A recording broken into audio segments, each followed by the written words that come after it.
This week's Kickstarter Pickstarters were chosen by the Kirby on Jonathan's shirt. Let's listen closely to what else he has to say for the week of May 13th, 2019. To start things off, we're gonna snack on bites, because it's called bites, like snacking is what you do. It's a game about ants, and players are controlling different colored ants and moving them along a trail of food, different types of food that are randomly laid out in a big line leading up to an ant hill. However, each player doesn't have one specific color of ant. On your turn, you can move any color ant you like. They will move up to the next food of the color of the ant. So if it's a purple ant, they might move up to a grape. And then you can take either the food token in front of them or behind them.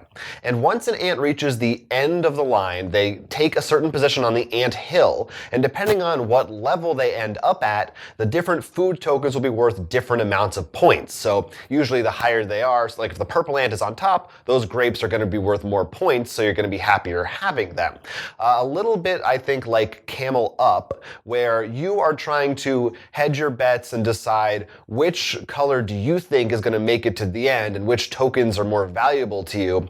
But of course, things can change along the way as different players move different ants, and there are also separate rules cards. So at the beginning of each game, you're going to play one randomly that will affect the entire session. It might make the ants go, when they get to the end of the line, go to the lowest part of the hill instead of the highest. Or it might make certain foods worth more than they normally would be.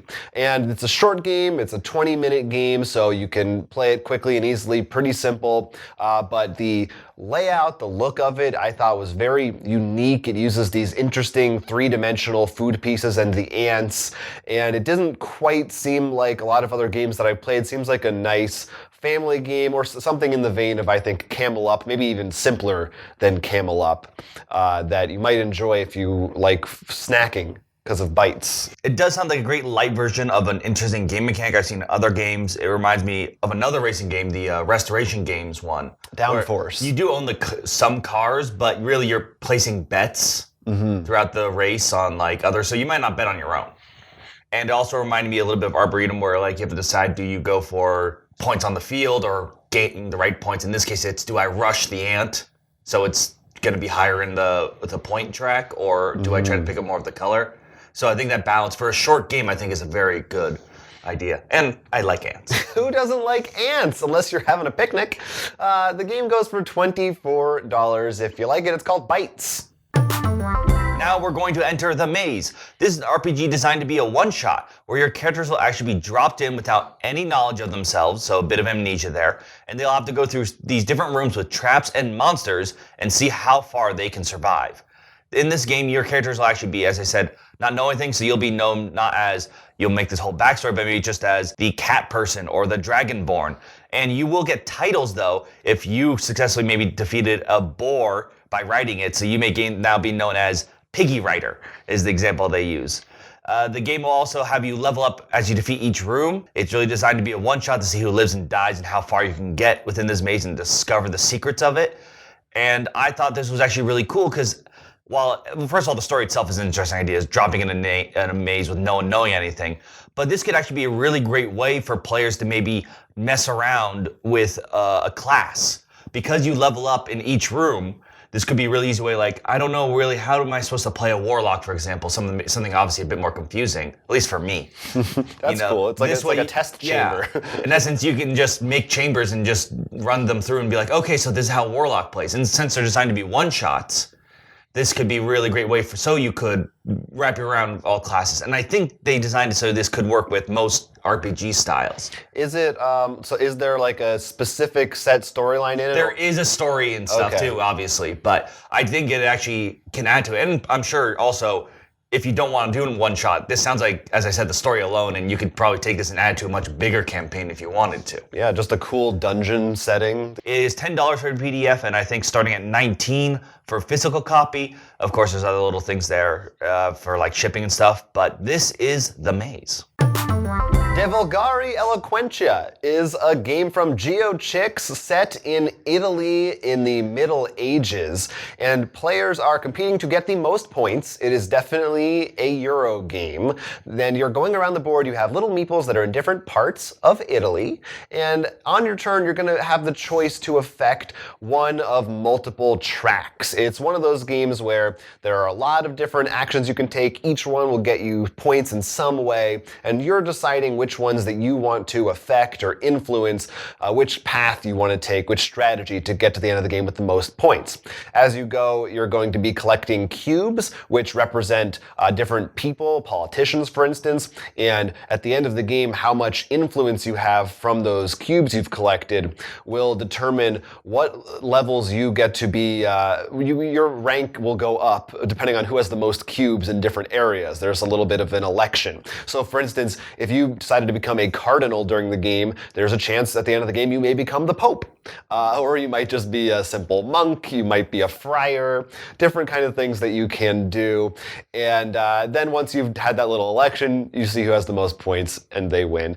It seems like, very Euro, but kind of a neat, fun, simple theme of moving up in the world of the Middle Ages in Italy and progressing, and whether it's in religion or gaining knowledge from manuscripts you collect. No war, no battling, just getting points. I do like when there's a lot of tracks because I think that usually allows people to go their own way. Yeah. Mm-hmm. And it does sound really cool that at the end you vote and just see how high you ranked. Yeah. I mean, you could become the Pope. This is actually a new edition of an older title. It comes with a bunch of upgraded components, upgraded rulebook, and a brand new expansion that you can add in. So if you have the original, there's actually just an upgrade tier, so you can check that out. But if you don't have it, the whole game itself goes for $49, and you can look at it now. Flex AI is a new tool to help out all GMs decide how will your NPCs attack that heroic party that isn't just a band of murdering hobos. The way this system works is you can actually look and see this as we speak. You can download the free example they have, but it has a system of like if the enemy is like a brute, like more of a strong force, or defensive, if they're more controller. Are they weaker than the party? Are they stronger than the average party member? Are they neutral, or do you want just an easier encounter? And you can roll these dice, and they'll tell you that this person will attack whoever attacked them last, or if they'll go in more defensive position. As I said before, there's a whole huge table. So if they are weaker, for example, than the party, they might be more likely to do a runaway or defensive action. But if they're stronger, they might be more likely to go on the offense.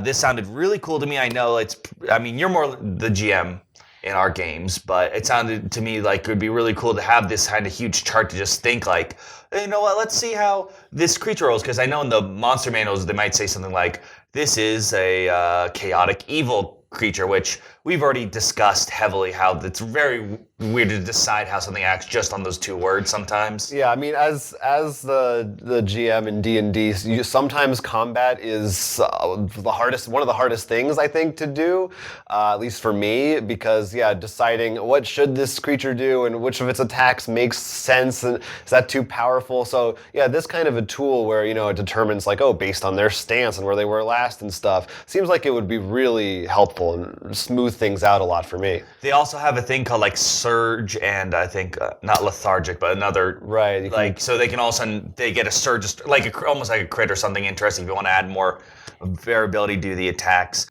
Like I said, you can actually download the free example right now to see what a full page would look like, for example, of one character. But I definitely think for only $5 for a PDF, you can see much more of like all different kinds of combinations, which make sense. Because as we know, monsters can be a little bit different. Not every monster is just full of brute strength or something. But $15 for a physical copy. Once again, this is Flex AI. Arca Ludum is my next pick, and it is another escape room game. It actually comes with a series of escape room games. I shouldn't say comes with. You have the option of purchasing multiple different themed escape rooms from this Kickstarter campaign. This comes from Linking Bridge Media, and the different themes themes include things like you're trying to figure out an antidote for this virus that's going to wipe out the Earth. There's a Jack the Ripper one. There's a Fantasy Dragons one. There was an Edgar Allan Poe themed one. Some different kind of cool sounding themes. But what I thought separated this one from other escape room games, it is, you're going to be solving puzzles. You're going to have a group over. They suggest you have a timer of 90 minutes, and it comes with different materials, physical materials, puzzles you have to put together. Nothing that you have to destroy or write on, so it is reusable. But what I thought was cool about it is it comes also with a series of locks, and you can use these locks and you can set their combinations. You can change them depending on the game. So you do need a GM to set things up beforehand, but they do have a system where the GM can do that and still play the game also, which is nice. And so you can actually use the space in your house, and you could take a drawer or a cupboard and put this little lock around it and actually hide a puzzle in there. So I think unlike a lot of these escape room games that try to simulate the experience, you're just sitting around a table, you could, if you really wanted to go the extra mile, really set up a room and make it more like the experience you would get in an actual escape room that you go out to. And I don't think that's too bad then to have a GM, because that makes it more like a murder mystery nighter kind of thing, which I think would be really fun. Yeah. And just adding like a little lock or something could be very fun and helpful. Yeah, there's also an app, so stuff like hints and things you can have as you play. As always with these games, it remains to be seen, how strong the puzzles will be. That's like make or break. I think they have a couple of example ones you can try to attempt to solve in the campaign right now. It goes for $55 for one of the sets, and so they're a little bit cheaper if you buy more of them together. So check it out, see what you think. Arca Ludum. Now we're going to bring it home with a bag designed to carry your board games out of your home. This comes from level 3B, and it's the game canopy bags.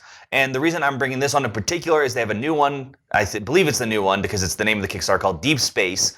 And this bag, from what it seems in the video, can carry like Gloomhaven and the League of Legends board game. Or I think they had Gloomhaven, the original Legacy deck building game, as well as like 2 other games, which is pretty big. I don't think I've seen a bag designed to fit all those before.